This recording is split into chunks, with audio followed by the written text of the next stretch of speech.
დღეს სამეგრელოს ბოლო მთავრის დავით დადიანის უმცროსი ვაჟის და დადიანების დინასტიის უკანასკნელი წარმომადგენლის ანდრია დადიანის დაბადების დღეა, მაგრამ სანამ მასზე რამდენიმე სიტყვით მოგახსენებთ, მანამდე მინდა ერთი ნივთი გაჩვენოთ, რომელიც მის ბიოგრაფიაში, რა თქმა უნდა, ყველაზე მნიშვნელოვანი ნივთია. ეს არის ანდრია დადიანის საჭადრაკო დაფა, რომელიც დადიანების მუზეუმში მის მემორიალურ სხვა ნივთებთან ერთად ინახება.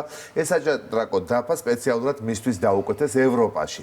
საიმპერატორო ქარხანაშია დამზადებული ის და ერთადერთი ეგზემპლარია. დაფა გაფორმებულია სადაფით, ფიგურები კი სპილოს ზვლისგან არის გაკეთებული და უძვირფასესი მასალაა. ანდრიამ ჭადრაკს ცხოვრების ძალიან დიდი ნაწილი დაუთმო.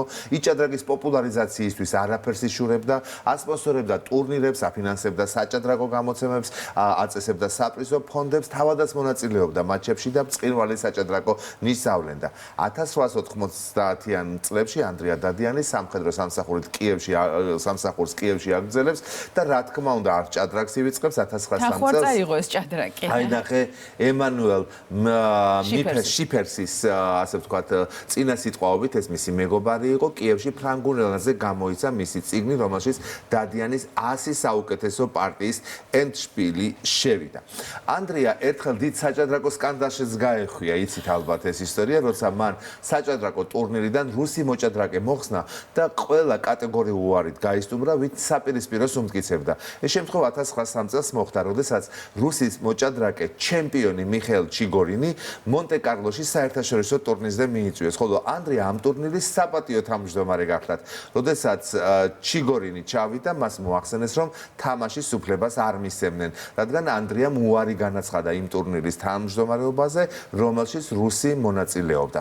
ჩიგორინის სამგზავრო ხარჯები გადაუხადეს, მაგრამ ბოლო წუთს წამყვანი მოთამაშის ტურნირიდან მოხსნას, რა თქმა უნდა, საერთაშორისო ჭადრაკის სამყაროში სკანდალი არ დააკლდა და ეს ცნობილი დავა იყო ამ ორ ადამიანს შორის.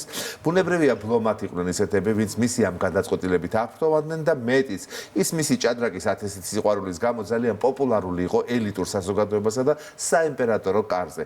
ანდრია უსაზღროდ განსწავლული გახლდათ, ის ფლობდა რუსულ, ფრანგულ, გერმანულ, ინგლისურ, ესპანურ და იტალიურ ენებს. სხვადასხვა ნახევარზე მეტი ზუგდიდში აქვს ნასწავლი.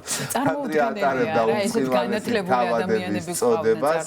ანდრია დადიანის საჭადრაკო ოსტატობაზე ერთ-ერთი ცნობილი ბრიტანული საჭადრაკო ჟურნალი არც თუ დიდი ხნის წინ წერდა, სამეგრელოს პრინც დადიანის საჭადრაკო პარტიები ფანტასტიკურია და საჭადრაკო ლიტერატურაში ისინი მუდამ ბრწყინვალე წარმატების ნიმუშებად დარჩებიან. ანდრია დადიანის ოჯახი არ შეუქმნია, არც მემკვიდრე დარჩენია, სიცოცხლის ბოლოს ცხოვრობდა კიევის სასახლეში, გარდაიცვალა 1910 წელს და დასაფლავებული აბასად მარტვილის დადიანთა საგვარეულო ტაძარში. რამხელა ისტორია. რამდენი ენა ისწავლა და ჭადრაკი ინტელექტუალური თამაშია ხოლმე. სოლი როგორ არ მოიყვანა ბიჭო? არ მოიყვანა ახლა და რა ვქნა. ასეთმა კაცმა. კი, სამწუხაროა, მემკვიდრე არ მაგრამ ყავდა ტახტზე ისეთები, ვისაც მრავალცოლიანობაც ხო, ჰქონდა. გასაგებია, მაგრამ გაეგზელებინა ეს თავის არაჩვეულებრივი დინასტია. მაგარი იქნებოდა. და გენი არ დაიკარგებოდა. როგორი ინტელექტუალი და ინტელექტუალი იმ პერიოდში 19 საუკუნის დასაწყისია, ხო?